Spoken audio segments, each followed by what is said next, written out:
Person A decides to read just 10 pages of a book every day. Person B decides to spend 30 minutes watching random algorithmic videos every day. A very common scenario. Very common. On day one, the difference between those two people is zero. 10 pages of a book is barely a chapter.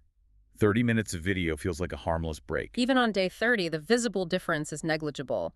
Person A has read maybe one book. Person B has watched a few hours of content. Neither life has radically transformed. But fast forward 1 year. Look at the compound effect of that tiny daily choice. After a single year, person A has read somewhere around 12 to 15 entire books. They have absorbed entirely new frameworks for thinking, new historical context, new skills. That's massive. Person B, on the other hand, has spent more than 180 hours staring at random, disjointed content that they almost certainly do not remember. 180 hours.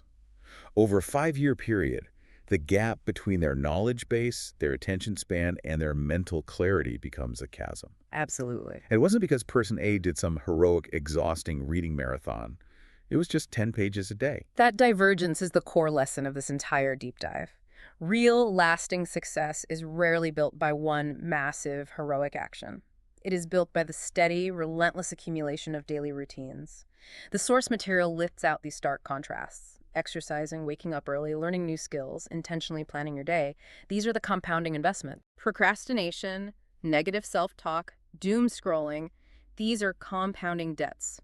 Good habits require friction now for an immense payoff later.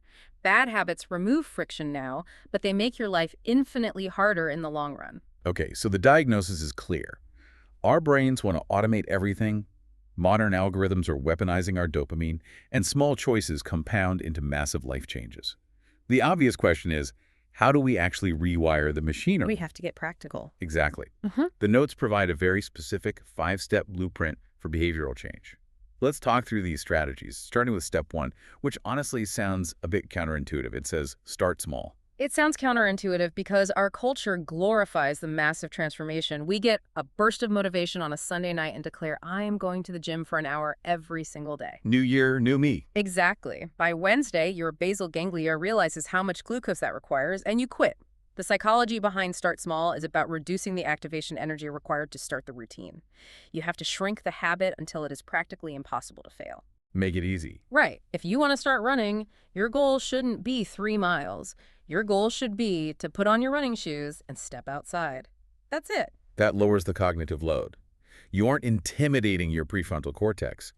You're just tricking the brain into starting the loop. Precisely. Once you are outside with your shoes on, the friction of starting is gone, and you'll likely jog a bit. But the habit you are building isn't the distance, it's the sequence of getting out the door. That makes a lot of sense. Moving to step 2 in the blueprint. Make the cue clear. If we know the habit loop requires a trigger, we have to engineer our environment to provide the right triggers. Yes. I tried to build a habit of journaling a while ago, and I kept the journal tucked away in the desk drawer. I completely forgot about it for months. The notes suggest we need visual affordances. If you want to journal, put the notebook directly on top of your keyboard so you physically have to move it to start working. You have to force the cue into your line of sight. Which naturally brings us to step 3, the defensive strategy. Remove bad habit triggers. At the flip side? Right. If visual cues trigger good behaviors, they absolutely trigger bad ones. This is where people rely way too much on willpower. Willpower is a finite resource. It depletes as the day goes on. If your phone is sitting face up on your desk, buzzing every 10 minutes, relying on willpower to ignore it is a losing game. You're just draining your energy. Exactly. The strategy isn't to resist the cue. The strategy is to eliminate the cue. Put the phone in another room. Turn off non-essential notifications. It's about designing friction. If I want to stop eating junk food, staring at a bag of chips in my pantry and trying to be strong is miserable. The real intervention happens at the grocery store. Just don't buy it. Add the friction of having to drive to a store if I really want it. I usually won't. You're removing the cue from your environment completely. Okay, step 4. Focus on consistency, not perfection. The notes emphasize overcoming the what the hell effect. The what the hell effect is a well-documented psychological trap. You eat healthy for 6 days, but on day 7, you eat a piece of cake. Your brain says, well, the streak is ruined. What the hell? I might as well eat the whole cake and stop dieting entirely. We've all been there. But the research shows that missing one single day of a habit does not erase the neural pathways you are building. The neuroplasticity remains intact. The only actual failure is missing twice in a row because a second miss is the beginning of a new habit loop. That's a great way to look at it. If you slip up, you just have to give yourself grace and pick the sequence right back up the next day. Just keep the chain from breaking twice. And finally, step 5, reward yourself. Since good habits usually have delayed payoffs, like how you don't instantly lose weight after one workout, we have to artificially close the loop for our brain. The brain needs a reason to record the sequence. It needs a dopamine signal. Since the natural reward is delayed, you have to manufacture an immediate one. How do we do that? After you finish that 10-minute workout or read those 5 pages, you need to intentionally pause. Listen to your favorite song, mark an X on a visual calendar, or even just take a deep breath and consciously acknowledge a feeling of pride. It sounds small, but that intentional positive emotion tells the basal ganglia this sequence was beneficial. Let's do it again tomorrow. Okay, so we have the mechanical blueprint. Start small to reduce friction, make the good cues obvious, hide the bad triggers, focus on consistency over perfection, and manufacture a reward. But as I read further into the source text, it takes all of this mechanical advice and pushes it into something much deeper. If we connect this to the bigger picture, all of these mechanical strategies, the cues, the routines, the rewards, are ultimately just stepping stones toward the ultimate behavioral hack, an identity shift. Identity shifts. Yes, this is the deepest layer of human psychology. There is a profound difference between trying to achieve a specific outcome and trying to fundamentally change who you perceive yourself to be. The notes have a great example of this. It's the difference between saying, I want to read more books, versus saying, I am a reader, or saying, I want to start running, versus I am a runner.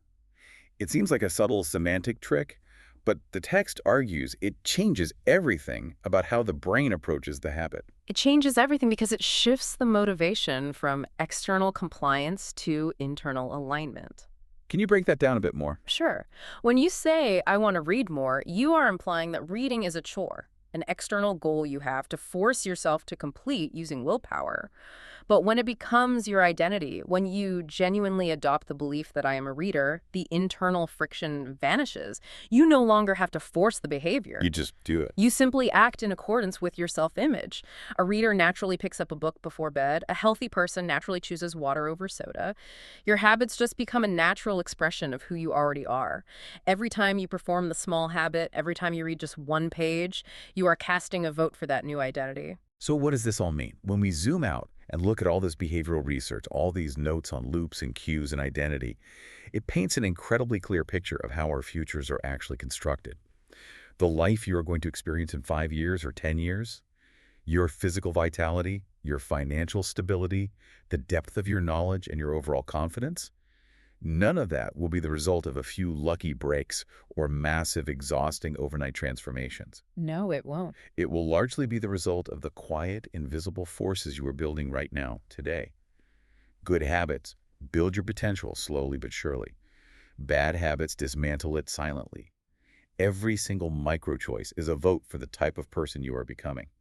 And I want to leave you with a quote from the source material that really stopped me in my tracks. I want you to let this sink in. You do not rise to the level of your goals. You fall to the level of your habits. This raises an important question, something for you to mull over as you transition back into the rest of your day. We've established that our environment shapes our triggers spark our habits, and our habits ultimately forge our identity. So the crucial question is, who is currently designing your environment? That's a great question. Think about the algorithmic feeds on your phone, the layout of the aisles in your local grocery store, the constant pings and badges on your screens. Are these systems quietly engineering an identity for you that you never actually consented to? Because if you aren't consciously designing your own cues, someone else is absolutely designing them for you, and usually for their own profit. It might just be time to take the wheel off autopilot, reclaim your physical and digital environment, and start designing your own triggers for the identity you actually want to embody. Taking the wheel off autopilot. I can't think of a better mandate to end on. Thank you so much for joining us on this deep dive. We covered a massive amount of psychological ground today, from the basal ganglia to identity shifts. But remember, the very first step of the blueprint. Just start small. Pick one tiny habit, shrink it down until the friction is gone, and cast one vote for your new identity today. We will be right back here waiting for you next time as we unpack another stack of notes and explore another fascinating topic. Until then, keep learning, keep questioning your environment, and start building those positive loops.